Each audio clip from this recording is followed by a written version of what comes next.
Hello everyone, स्वागत है आप सभी का इस चैनल में। आज की इस वीडियो में हम देखेंगे class 12th math chapter 7 integration के सारे फार्मूले। तो आइए स्टार्ट करते हैं, वन बाय वन देखते हैं। सबसे पहला हमारा इंटीग्रेशन है, इंटीग्रेशन ऑफ x की पावर n dx का इंटीग्रेशन हो जाएगा हमारा x की power n plus 1 upon n plus 1 plus सी। और सेकेंड है हमारा ओनली वन dx का इंटीग्रेशन हमारा क्या होगा, dx का इंटीग्रेशन होगा x प्लस सी हो जाएगा, c जहाँ हमारा कांस्टेंट है। और हम देखेंगे अब integration of cos x into d का हमारा इंटीग्रेशन क्या होता है, sin x plus c. Integration of sin x into d का होता है हमारा माइनस cos x प्लस सी। और integration of sec square x into d का होता है हमारा tan x plus c. Integration of cosec square x into d का होता है हमारा माइनस cot x प्लस सी। और अगला है हमारा next integration of sec x tan into tan x d का इंटीग्रेशन होता है हमारा सेक x प्लस सी। और integration of cosec x into cot x d का हमारा इंटीग्रेशन होता है minus cosec x plus c. यहाँ पर आप देख सकते हैं cosec square x into d का इंटीग्रेशन हुआ है, तो हमारा यहाँ पे cot x आया है, cot c से स्टार्ट होता है तो इसमें भी माइनस आया है। और यहाँ पर भी आप देख सकते हैं integration of cosec x into cot x d का इंटीग्रेशन हुआ है, तो यहाँ पर आया है हमारा कोसेक x प्लस सी। यहाँ पर भी c से स्टार्ट हुआ है इसलिए यहाँ पर भी माइनस है। तो जितने भी इंटीग्रेशन करने के बाद हमारे आएंगे आंसर, यदि सी से स्टार्ट हो रहे हैं तो उसमें माइनस लगेगा। अगला इंटीग्रेशन देखते हैं हमारा क्या है। अगला है हमारा integration of d x upon में 1 माइनस एक्स स्क्वायर, जो हम पीछे देखे थे आया था हमारा साइन इनवर्स एक्स प्लस सी आया था, तो उसी में यदि हम माइनस लगा देते हैं हमारा हो जाता है कॉस इनवर्स एक्स प्लस सी का इंटीग्रेशन हो जाता है। नेक्स्ट है हमारा इंटीग्रेशन ऑफ 1 अपान में 1 plus x square. 1 plus x square आपको याद रखना है कि दोनों प्लस में होंगे, तो हमारा आएगा tan इनवर्स एक्स प्लस सी।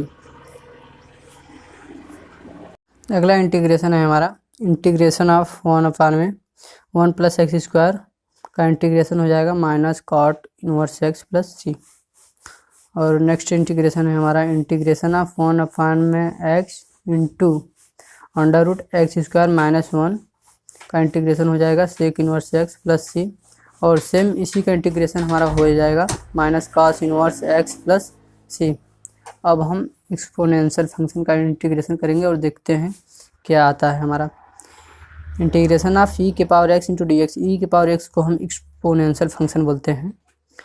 और इसका चाहे डिफ्रेंशिएशन करें चाहे इंटीग्रेशन करें दोनों एक ही आता है। यदि हम इंटीग्रेशन करते हैं तो ई के पावर एक्स, बस इसमें अलग से प्लस सी ऐड हो जाता है हमारा, जहाँ पर सी कोई अदर कांस्टेंट है। यदि हम डिफ्रेंशिएशन करते हैं तो ओनली वन हमारा आ जाता है d by d x of e के power x is equal to आ जाता है हमारा ई के पावर एक्स ही आ जाता है डिफ्रेंशिएशन करने पर। अब हम देखेंगे नेक्स्ट इंटीग्रेशन हमारा है integration of 1 by x into d x का हो जाता है हमारा लॉग मॉड में एक्स प्लस सी, क्योंकि लॉगरिथमिक की कोई भी वैल्यू निगेटिव नहीं हो सकती इसलिए हम मॉड का प्रयोग करते हैं। और एक हमारा इंटीग्रेशन है इंटीग्रेशन ऑफ ए की power x into d x is equal to a की power x by log a plus c. तो इस प्रकार से हमने कुछ इंटीग्रेशन को समझा। यदि प्लीज़ वीडियो अच्छा लगे तो चैनल को सब्सक्राइब कर लें, वीडियो को लाइक कर दें। यदि आपको इस इंटीग्रेशन के फार्मूले का PDF चाहिए तो मैं इस वीडियो के डिस्क्रिप्शन में दे दूंगा लिंक, जहां से आप जाकर डाउनलोड कर सकते हैं।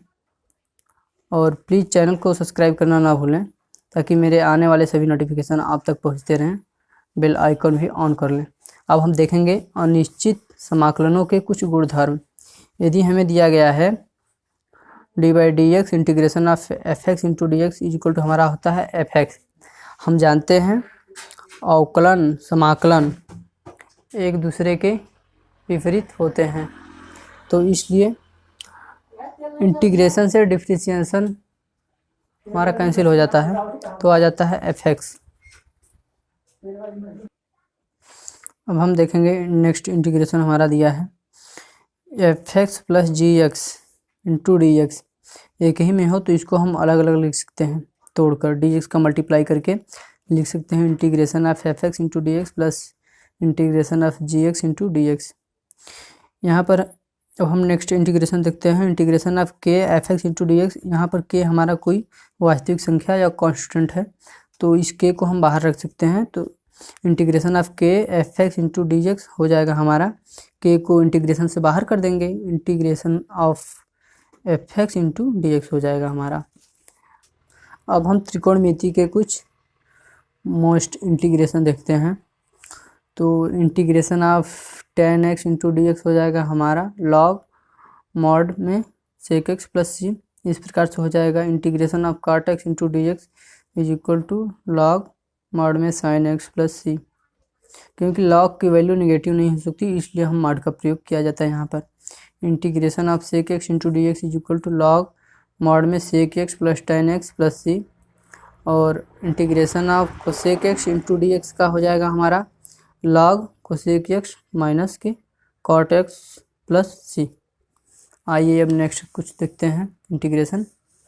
यहाँ पे कुछ विशिष्ट फलनों के समाकलन, तो integration of d x upon में x square minus a square is equal to हो जाता है हमारा 1/2a log x minus a x plus a plus c. इसको याद करने का ट्रिक है, यदि आप देख रहे हैं यहाँ पे x square minus a square है, तो यहाँ पे आ जाएगा x minus a x plus ए आ जाएगा, इस प्रकार से। अब दूसरा इंटीग्रेशन देखते हैं, इंटीग्रेशन ऑफ 1 में a square minus x square into d x is equal to हो जाता है 1/2a log। यहाँ पर आप देख रहे हैं ए, यदि आगे ए आ रहा है तो हमारा ऊपर हो जाएगा a प्लस एक्स अपान में a माइनस एक्स प्लस सी। कुछ तो इंटीग्रेशन आपको लर्न करने ही पड़ेंगे, क्योंकि इंटीग्रेशन आप समझ रहे हैं बहुत ही अधिक फार्मूले दिए गए हैं। यदि आप प्रैक्टिस नहीं करेंगे तो इंटीग्रेशन का फार्मूला भूल जाएंगे। सो यदि आपको इसका लिंक चाहिए पीडीएफ, तो फार्मूले का लिंक चाहिए आपको पीडीएफ में, तो मैं इस वीडियो के डिस्क्रिप्शन में उसका लिंक दे दूंगा, जहां से आप जाकर डाउनलोड कर सकते हैं। प्लीज़ वीडियो अच्छा लगे तो चैनल को सब्सक्राइब अवश्य करें। अब हम देखते हैं अगला इंटीग्रेशन, इंटीग्रेशन ऑफ 1 में x square plus a square into d x is equal to हमारा हो जाएगा। यहाँ पर आप देख रहे हैं x square plus a square दोनों पॉजिटिव हैं, तो 1/a tan inverse x by a plus c हमारा हो जाएगा इंटीग्रेशन। अब हम नेक्स्ट इंटीग्रेशन देखते हैं, integration of d x upon में under root x square minus a square is equal to log mod में x plus under root x square minus a square plus c हो जाएगा। और अब हम देखते हैं integration of d x upon में under root a square minus x square का इंटीग्रेशन हो जाएगा। यदि यहाँ पर a square minus x square root में है तो सिर्फ हो जाएगा हमारा sine inverse x by a plus सी। और अगला इंटीग्रेशन है हमारा इंटीग्रेशन ऑफ 1/अंडर root x square plus a square into d x का इंटीग्रेशन हो जाएगा लॉग मॉड में x plus under root x square plus a square plus c. तो आइए नेक्स्ट इंटीग्रेशन देखते हैं। अब यदि इंटीग्रेशन कुछ इस रूप का दिया है, integration of p x plus q upon में a x square plus b x plus c into d x, इस रूप में दिया है, तो सबसे पहले हम ऊपर वाले को पी एक्स प्लस क्यू को इस प्रकार से तोड़ लेंगे। P x plus q equal to हो जाएगा हमारा a d y d x a x square plus b x plus c plus b. तो हमारा यह कुछ इस रूप का हो जाएगा ए, इसका हम अवकलन करेंगे तो हो जाएगा 2ax plus B plus b. तो इस इंटीग्रेशन को कुछ हम इस रूप में तोड़ लेंगे, तो हमारा इंटीग्रेशन हो जाएगा सिंपल फॉर्म में हो जाएगा। आइए अब हम अगला इंटीग्रेशन अपना देखते हैं क्या है, आंशिक भिन्नों द्वारा समाकलन। यह एक्सरसाइज 7.5 में प्रयोग होगा। तो आंशिक भिन्नों द्वारा समाकलन को देखते हैं। सबसे पहले हम इसमें समझते हैं हमारा परिमेय फलन क्या होता है। परिमेय फलन, यदि आपको कोई फंक्शन दिया गया है पी एक्स अपान में क्यू एक्स के रूप का है, तो यह परिमेय फलन तभी कहलाएगा जब इसकी पी एक्स की घात क्यू एक्स की घात से कम होगी। पी एक्स की घात लेस देन क्यू एक्स की घात, यानी कि पी एक्स की घात क्यू एक्स की घात से कम होनी चाहिए, तभी यह हमारा परिमेय फलन कहलाएगा। अब हम देखते हैं विषम परिमेय फलन किसे कहते हैं। पी एक्स अपान में क्यू एक्स का रूप का यदि कोई फलन दिया गया है, तो यदि पी एक्स की घात बड़ी होगी QX की घात से तो यह हमारा कहलाएगा विषम परिमेय फलन। यदि इस रूप का दिया गया होगा तो इसको सबसे पहले हम PX में QX का भाग देकर उसको कुछ इस रूप का बनाएंगे। तो आइए नेक्स्ट देखते हैं हमारा परिमेय फलन का रूप और आंशिक भिन्नों का रूप किस प्रकार से इस प्रकार का इंटीग्रेशन सिंपल हो जाता है। यदि आपको कुछ इंटीग्रेशन इस रूप का दिया गया हो, integration of px plus q upon में x minus a x minus b, तो इसको हम इस प्रकार से सिंपल बना सकते हैं a अपान में x minus a plus B अपान में x माइनस बी। या तो हम इसको इस प्रकार से लिख सकते हैं b अपान में x minus a plus a अपान में x माइनस बी, किसी प्रकार से लिख सकते हैं, कोई समस्या नहीं है। यदि हमारा इंटीग्रेशन कुछ इस प्रकार का दिया गया हो, px प्लस क्यू अपान में x माइनस ए का होल स्क्वायर के रूप का दिया गया हो, तो हमारा इंटीग्रेशन हो जाएगा a by x minus a plus b by x minus a का होल स्क्वायर। यदि यह 2 बार दिया गया होगा तो यह पहले वाले में तो 1 बार आएगा, दूसरे वाले में आ जाएगा हमारा 2 बार x माइनस ए का होल स्क्वायर। यदि आपको इंटीग्रेशन कुछ इस प्रकार का दिया गया होगा जिस प्रकार से हमने पहले वाला इंटीग्रेशन देखा, यदि सेम उसी प्रकार से दिया गया हो, यहाँ पे दे दिया गया हो, ऊपर हो दे दिया गया हो द्विघात समीकरण px square plus QX plus r, और नीचे हमारा दिया गया हो 3 पद दिए गए हम x minus a x minus b x minus c, तो सिंपल हम जैसे हम पहले वाला किए हैं a by x by a plus b by x minus b, उस रूप से इसको भी हम ब्रेक कर देंगे। तो हमारा हो जाएगा x a by x minus a plus b by x minus b plus c by x minus c हो जाएगा। इंटीग्रेशन हमारा चेंज होकर कुछ इस रूप का हो जाएगा सिंपल में, जिसे हम आसानी से इंटीग्रेट कर देंगे।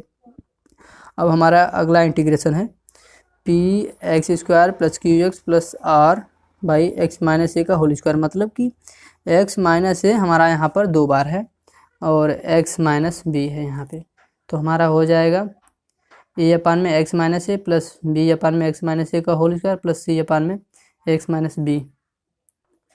अगला यदि इस रूप का इंटीग्रेशन दिया गया होगा p x square plus q x plus r, ऊपर द्विघात समीकरण दिया गया हो और नीचे एक रैखिक समीकरण दे दिया गया हो और एक द्विघात समीकरण, जैसे x minus a into x square plus b x plus c, यह हमारा द्विघात समीकरण है। यदि इस प्रकार से दे दिया गया होगा तो हम सिंपली इस प्रकार से इसको ब्रेक कर सकते हैं a by x minus a plus b x. यदि यहाँ पे द्विघात समीकरण दिया गया होगा तो ऊपर आएगा हमारा बी एक्स प्लस सी और जो द्विघात समीकरण है वह इसके नीचे आ जाएगा। तो आइए अब अगला इंटीग्रेशन देखते हैं। आइए अब हम देखते हैं एक्सरसाइज 7.6 में यूज होने वाले फार्मूले। तो इसमें यह बहुत ही इम्पोर्टेंट फार्मूला है, खंडशः समाकलन integration by parts.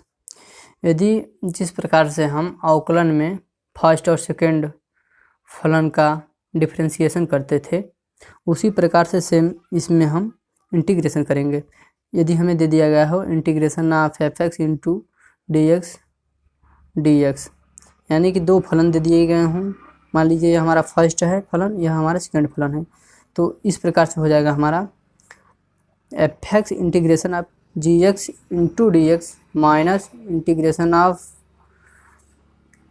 F dash x का, यहाँ पर मतलब है कि इसका एफ डैश एक्स का डिफ्रेंशिएशन हुआ है, और into integration of g x into d x और पूरे का इंटीग्रेशन फिर से। अब हम सबसे पहले समझते हैं कि हमें प्रथम फलन और द्वितीय फलन को किस रूप से चयन करेंगे कि उचित हो, हमें करने में आसानी हो। तो इसके लिए एक ट्रिक होता है जो कि यह बेसिकली देखा गया है आइलेट रूल जिसे कहा जाता है। प्रथम फलन का चयन करने के लिए हमें आइलेट रूल का फॉलो करना पड़ता है। तो यहाँ पे हम समझते हैं इसका मतलब क्या है। हम फर्स्ट फलन का चयन करेंगे आइलेट रूल से, तो आइलेट सबसे पहले हम लिख लेते हैं, और आई का मतलब क्या होता है, इनवर्स ट्रिग्नोमेट्री फंक्शन। यदि 2 फंक्शन दिए गए हों फर्स्ट एंड सेकंड, तो सबसे पहले हम जो ऊपर आएगा उसको फर्स्ट फलन हम चूज करेंगे और जो नीचे आएगा उसको सेकंड करेंगे। तो सबसे पहले हम इनवर्स ट्रिग्नोमेट्री फंक्शन को फर्स्ट फलन चूज करते हैं, उसके बाद लॉगरिथमिक फंक्शन का जो लॉग के रूप का होता है, उसके बाद अलजेब्रिक फंक्शन को फर्स्ट हम चूज करते हैं, फिर ट्रिग्नोमेट्री फंक्शन को हम चूज करते हैं। उसके बाद आ जाता है हमारा लास्ट में exponential function. Exponential function e के पावर x को भी हम एक्सपोनेंशियल फंक्शन कहते हैं। तो इस प्रकार से हम फर्स्ट फलन का उचित चयन करके अपने इंटीग्रेशन को सिंपल बना सकते हैं कि यह बहुत ही महत्वपूर्ण होता है फर्स्ट और सेकंड फलन का उचित चयन करना। क्योंकि आप देखेंगे जब इंटीग्रेशन करेंगे, यदि फर्स्ट और सेकंड फलन का उचित रूप से चयन नहीं करते हैं तो इंटीग्रेशन बहुत ही लंबा हो जाएगा और जिसका कैलकुलेशन बहुत ही बड़ा हो जाएगा। आप देख सकते हैं, यदि आप किए होंगे तो आप समझ सकते हैं। अब दिया गया है इंटीग्रेशन ऑफ e के power x bracket fx plus f dash x। f dash x का मतलब है कि इस फंक्शन का हमारा यहाँ पर अवकलन किया गया है इंटू dx के प्रकार का समाकलन किस प्रकार के रूप का होता है। तो इंटीग्रेशन ऑफ e के power x in bracket fx plus f dash x into dx is equal to हो जाएगा हमारा e के power x fx plus c। तो यदि यहाँ पे इस रूप का इंटीग्रेशन दिया गया है तो यदि आपको समझ में आ रहा है कि नहीं, यहाँ पर fx फंक्शन फलन हमारा दिया गया है और इसका डिफ्रेंशिएशन यहाँ पर मौजूद है, तो हम सिंपली लिख सकते हैं e के power x fx plus c। Please student, video अच्छा लगा हो तो लाइक, कमेंट और शेयर करें। यदि आपको इंटीग्रेशन के फार्मूले चाहिए तो मैं इसका PDF इस वीडियो के डिस्क्रिप्शन में दे दूँगा, जहाँ से जाकर आप डाउनलोड कर सकते हैं। और इस पार्ट 1 की वीडियो में हमने 7.6 तक एक्सरसाइज में फार्मूले यूज होने वाले 1 बाय 1 करके देखें। अब जो हमारा पार्ट सेकेंड होगा उसमें हम 7.7 से 7.11 तक के सारे फार्मूले देखेंगे। सो प्लीज़ चैनल को सब्सक्राइब करना ना भूलें। यदि नए हो तो प्लीज़ चैनल को सब्सक्राइब कर लें और बेल आइकन को भी प्रेस कर लें, जिससे आने वाले मेरे सभी नोटिफिकेशन आप तक पहुंच सकें।